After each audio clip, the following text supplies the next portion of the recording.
दोस्तों लगभग पूरे देश भर में एसआईआर की प्रक्रिया शुरू हो चुका है और लगभग हर प्रदेशों से विरोध प्रदर्शन की खबरें निकल करके आ रही हैं। इस बीच नोएडा से, उत्तर प्रदेश की माना जाना जिला नोएडा, जहां से पूरा उत्तर प्रदेश चलता है दोस्तों, यहां से एक बार फिर से बड़ी खबर निकल कर आ रही है कि एसआईआर की प्रक्रिया में जुड़े हुए कर्मचारी, बीएलओ हैं, चाहे सुपरवाइजर हैं, उन के ऊपर एफआईआर दर्ज करने का आदेश दे दिया गया है। और यहां तक कि खबरें यह निकल करके आ रही है कि मेगा रूपम ने 67 बीएलओ और सुपरवाइजरों के खिलाफ एफआईआर करने का आदेश दे दिया है।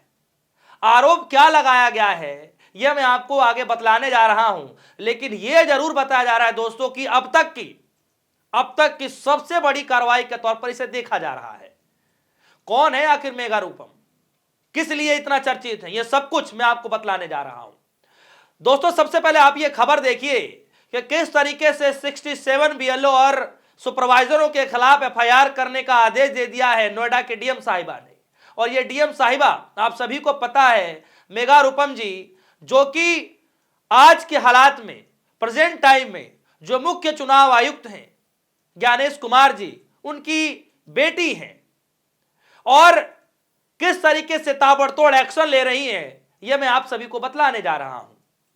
सबसे पहले दोस्तों आप ये खबर देखिए, लिखा गया है नोएडा में एसआईआर को लेकर डीएम मेगा रूपम अलर्ट, 67 बीएलओ और सुपरवाइजर पर ठोका केस। जी हां दोस्तों, केस ठोक दिया गया है, वो भी एक दो बीएलओ एक दो सुपरवाइजरों के ऊपर नहीं, 67। दोस्तों सोचिए कि एक जिले में 67 बीएलओ और जो है सुपरवाइजरों को मिलाकर के 67 लोगों के ऊपर अगर एफआईआर दर्ज करा दिया जाएगा तो सोचिए कि क्या माहौल होगा उस पूरे जिले के अंदर में। दोस्तों इस प्रक्रिया के बाद, इस रवैये के बाद जो एसआईआर की प्रक्रिया में जुड़े हुए जो कर्मचारी है ना दोस्तों, उनके महकमे में खलबली मच गई, हड़कंप मच गया है कि आखिर ये क्या हो रहा है।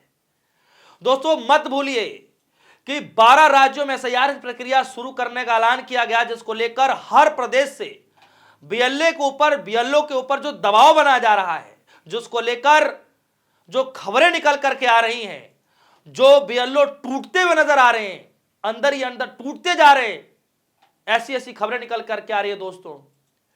उसके बावजूद भी डीएम साहिबा ने 67 लोगों के ऊपर एफआईआर दर्ज करा दिया, यानी केस ठोक दिया है दोस्तों। सोचिए खबरों में और क्या क्या मैं आगे आपको बतलाने जा रहा हूं, और यह भी मैं बतलाने जा रहा हूं कि किस तरीके से किन किन जिलों से ऐसी दर्दनाक खबरें निकल करके आई हैं जो गलत कदम उठाते हुए कह लीजिए या फिर यह कह लीजिए कि दबाव के चक्कर में उनकी मौत तक हो जाती है। जरा देखिए कि खबर में क्या बताया जा रहा है। खबर में लिखा गया है गौतम बुद्ध नगर की डीएम मेधा रूपम स्पेशल इंटेंसिव रिवीजन यानी एसआईआर को लेकर वो बेहद सख्त दिखाई दे रही है। लापरवाही कर्मचारियों को बख्शा नहीं जा रहा है। डीएम ने कठोर फैसला लेते हुए 67 बीएलओ और सुपरवाइजरों के खिलाफ मुकदमा दर्ज करने का आदेश दिया। यहां तक कि सबसे बड़ी कार्रवाई मानी जा रही है। इस मुकदमे के बाद एसआईआर प्रक्रिया में लगे हुए कर्मचारियों में हड़कंप मच गया है। कुछ दिन पहले हुए बैठक में मेगा रूपम ने कर्मचारियों को कड़ी चेतावनी दी थी, लेकिन इसके बावजूद भी कर्मचारियों ने अपना कार्य में कोई सुधार नहीं किया, ये आरोप लगाया जा रहा है। दोस्तों कई लोग, जब मैं इस खबर को पढ़ रहा हूं, मैं सोशल मीडिया का जमाना है, एक्स पर मैं जब इस पे थोड़ा सा रिसर्च कर रहा था, सर्च कर रहा था कि ये खबरें कहाँ से कैसे क्या हो रही हैं, कौन कौन से लोग हैं, कैसे कैसे हैं, तो जब मैं पढ़ रहा था दोस्तों, तो इसमें कई सारे जो बुद्धिजीवी लोग हैं वो यहाँ तक ये लिख रहे हैं कि कम से कम डीएम साहिबा को उन बीएलओ से बैठ करके एक बार बात विचार करना चाहिए था कि क्या कमियां आ रही हैं, आखिर दबाव किसी व्यक्ति के ऊपर क्यों इतना बनाया जा रहा है। क्या कभी डीएम साहिबा हैं, क्या अपने ऊपर ये जिम्मेदारी लेके एक बार देख सकती हैं कि कितना बड़ा उनके ऊपर दबाव डाला जा रहा है। एक बार वो काम खुद अपने अंडर में लेकर देख सकती हैं क्या। इस तरीके से लोग जो है लिखते हुए नजर आए। खैर जरा ये देखिए आंकड़े, दादरी इलाके में 33 कर्मचारियों पर केस। विधानसभा क्षेत्र 62 दादरी में एसआईआर को लेकर लापरवाही वाले 32 बीएलओ और एक सुपरवाइजर पर लोक प्रतिनिधित्व 1950 की धारा 32 के तहत इकोटेक ग्रेटर नोएडा थाने में एफआईआर दर्ज करवा दी गई है। और ये दोस्तों आपको जानकर हैरानी होगी कि अलग अलग थाने में, नोएडा के अलग अलग थानों में एफआईआर दर्ज कराई गई है।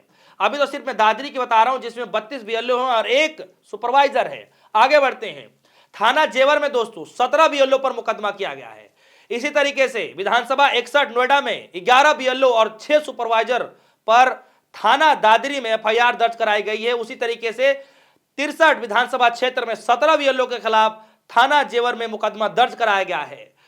दोस्तों ये लगातार संख्या बढ़ भी सकती है, इस तरीके से लोग आरोप लगा रहे हैं। लेकिन सोचिए कि आज तक एसआईआर की प्रक्रिया के देखते हुए किसी भी प्रदेश से इतनी बड़ी खबर नहीं निकल करके आई कि किसी डीएम ने डायरेक्ट एक्शन लेते हुए, कड़ी कार्रवाई करते हुए 67 लोगों के ऊपर मुकदमा दर्ज कर दे। और दोस्तों ये तब हो रहा है, जरा ये देखिए दोस्तों, कांग्रेस के बड़े नेता, कांग्रेस के अध्यक्ष मल्लिकार्जुन खड़गे साहब ये ट्वीट कर रहे हैं। उसमें लिखा गया है कि एसआईआर 19 दिनों में 6 राज्यों में 6 बीएलओ की मौत हो गई और कारण दोस्तों बताया जा रहा है उनके ऊपर दबाव। दोस्तों आप सभी को पता है कि 12 राज्यों में एसआईआर की प्रक्रिया शुरू हो चुकी है, कम समय है, संसाधन कम है, बीएलओ को ट्रेनिंग नहीं हो रही है, इस तरीके से आरोप लग रहे हैं जैसे पश्चिम बंगाल में आरोप लगाया गया। इधर उत्तर प्रदेश के जो पूर्व मुख्यमंत्री अखिलेश यादव आरोप लगा रहे हैं, ये आरोप लगा रहे हैं कि समय सीमा बढ़ाया जाए और उनको यह साफ तौर पर कहा जा रहा है कि 50-50 हजार वोट काटे जा सकते हैं। दलित, पिछड़ा वर्ग, मुस्लिम वर्ग, इस तरीके से जो वर्ग के लोग हैं उनका वोट काटा जा सकता है, अखिलेश यादव आरोप लगा रहे हैं।